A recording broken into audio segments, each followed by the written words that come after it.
Hello everyone, welcome to DRX Abhilasha IMS BHU channel. अक्सर करके होता ही है फ्रेंड्स के जो छोटे बच्चे होते हैं या बड़े होते हैं, जब कहीं गिर जाते हैं तो जिस शरीर के भाग पे उन्हें चोट लगती है वहाँ पे सूजन हो जाती है। उस सूजन को हम गुरमा कहते हैं।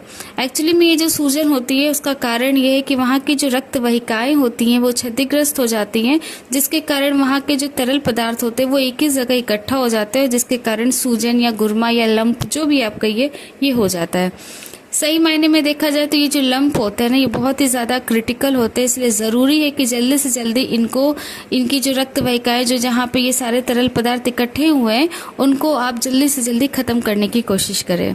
तो चलिए फ्रेंड्स, आज की वीडियो में जानते हैं कि किसी भी गंभीर चोट लगने पे या छोटे मोटे चोट लगने पे जो सूजन हो जाती है उसको हम किस तरीके से ठीक कर सकते हैं, वो भी तुरंत के तुरंत। सबसे पहले फ्रेंड्स आपको लेना है आइस पैक। जी हाँ, इसके लिए सबसे बढ़िया जो होता है वो कोल्ड कंप्रेशन होता है। सबसे पहला जो उपाय आपको कोल्ड कंप्रेशन का ही करना है और चोट लगने के 24 से 48 घंटे के अंदर आपको कम से कम 15 से 20 मिनट तक और दिन में कई बार आपको कोल्ड कंप्रेशन का यूज़ करना है। कोल्ड कंप्रेशन के लिए आपको करना ये फ्रेंड्स कि आप आइस बैग का भी इस्तेमाल कर सकते हैं, और जिसके पास आइस बैग की सुविधा न हो वहाँ पे कोई भी तौलिया या कॉटन के क्लॉथ में आपकी आइस के क्यूब्स रखने हैं ढेर सारे, और उन क्यूब्स को उस कपड़े में बांध के जहाँ पे भी चोट लगी है, जहाँ पे भी सूजन आया उस जगह को सिकैया करना है कम से कम 15 से 20 मिनट तक।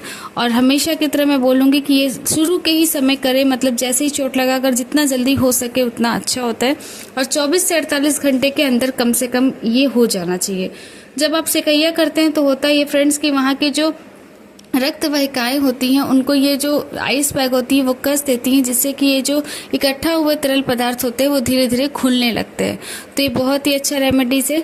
कोल्ड कंप्रेशन के बाद आपको करना है वार्म कंप्रेशन। जी हाँ फ्रेंड्स, कभी कभी क्या होता है कि जब ये धीरे धीरे गुच्छे जो होते हैं वो खुल जाती हैं तो वहाँ पे गाढ़ तो नहीं रहती, लेकिन दर्द हमेशा बना रहता है, क्योंकि वहाँ की जो रक्त वाहिकाएं होती हैं वो क्षतिग्रस्त रहती हैं। तो आपको करना है उसके बाद वार्म कंप्रेशन।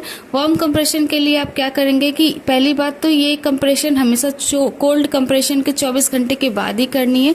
मतलब जैसे आज आपको चोट लगी और आपने दिन भर आज जो है 24 से 48 घंटे तक कोल्ड कंप्रेशन किया है, उसके बाद ही फिर आपको वार्म कंप्रेशन करना है।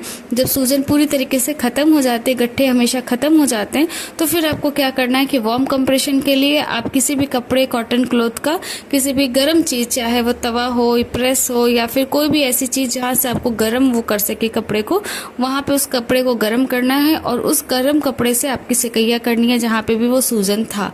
तो इस तरीके से होता है ये फ्रेंड्स कि जो वार्म कंप्रेशन होते हैं तो जो वहाँ पे जो क्षतिग्रस्त ब्लड वेन्स होती हैं उनको ये बहुत जल्दी रिपेयर करती हैं, जिसके कारण जो नॉर्मल हमारा जो बॉडी होना चाहिए उस तरीके से वो फटाफट काम करना शुरू कर देती है। तो ये बहुत ही अच्छा रेमेडीज है। इसके साथ ही फ्रेंड्स आप हल्दी का भी इस्तेमाल कर सकते हैं। हल्दी हमेशा से ही एंटी इन्फ्लेमेटरी होता है, यानी ये सूजन को कम करने के लिए और साथ ही दर्द को भी कम करने के लिए काफी अच्छा होता है। तो आपको करना ही है कि चोट वाले स्थान पर कुछ देर के बाद जब आप कोल्ड कंप्रेशन वगैरह दे लें तो उसके बाद आपको करना ये है कि हल्के गुनगुने तेल में हल्दी को मिलाकर एक अच्छी तरीके से पेस्ट बना ले। आप चाहें तो इस हल्दी और तेल में प्याज को भी कद्दूकस करके, यानी इसको पीस के अच्छे से मिक्स करके उसका लेप बना के जहाँ पे भी चोट लगा अगर वहाँ पे आप लगाते हैं, कम से कम आप वो जो पट्टी बांधे उसको कम से कम 2 से 4 घंटे के लिए उसको रहने दें वहीं पे। तो उससे क्या होता है कि बहुत ही जल्दी सूजन भी कम होती है, साथ ही साथ जो दर्द होता है उसमें काफ़ी ज़्यादा मदद मिलती है कम करने में। इसके साथ ही फ्रेंड्स आप शहद का भी इस्तेमाल कर सकते हैं चोट वाली जगह पे। इसके लिए आपको करना क्या है कि शहद में थोड़ा सा चूना मिक्स करना है, एकदम रत्ती भर चूना मिक्स करना है, उसको अच्छी तरीके से फेंट लेना है, और जहाँ पे भी सूजन या दर्द हुआ है उस जगह पे अगर आप ये शहद और चूने का मिक्सअप लगाते हैं तो ये बहुत ही जल्दी सूजन को खींचने में, मतलब कम करने में काफ़ी ज़्यादा हेल्प करता है, और ये बहुत ही तुरंत के तुरंत राहत दिलाता है।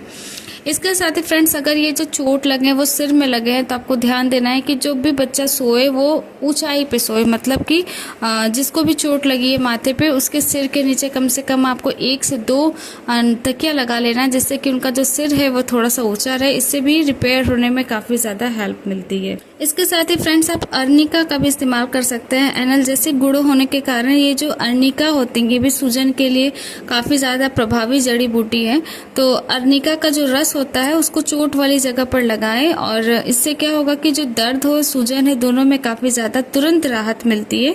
और ये भी हमारी रक्त वाहिकाओं में जो तरल पदार्थ जो कम हो जाती है, बंद हो जाती है, उनको वापस से संशोधन करने में बहुत ही जल्दी हेल्प करती है। तो ये बहुत ही तेज़ी से हमारे ब्लड सर्कुलेशन को ठीक करने में हेल्प करती है, तो ये भी बहुत ही अच्छा है। इसके साथ ही फ्रेंड्स आपको इस बात का भी केयर करना होगा कि जिस पेशेंट को चोट लगी वो ज़्यादा से ज़्यादा आराम करे, क्योंकि जितना ज़्यादा वो रिलैक्स रहेगा उतनी ही जल्दी ये कामें जो रक्त वाहिकाओं वाली जो काम होती है वो बहुत ही फास्ट होती है। तो आपको ये भी ध्यान रखना है कि वो जितना ज़्यादा आराम करेगा उससे उनको जितना ही अच्छा लाभ मिलेगा। इसके साथ ही कुछ फ्रेंड्स और भी चीज़ों का आपको ध्यान रखना होगा कि अगर ये सूजन बहुत ज़्यादा हो रहा है, ब्लीडिंग हो रही है और दर्द कम ही नहीं हो रहा है, तो आपको डॉक्टर को तुरंत के तुरंत दिखाना चाहिए। उम्मीद है फ्रेंड्स आज का वीडियो पसंद आया होगा। वीडियो पसंद आया तो चैनल को हमेशा की तरह लाइक शेयर सब्सक्राइब ज़रूर करिएगा। Thanks for watching.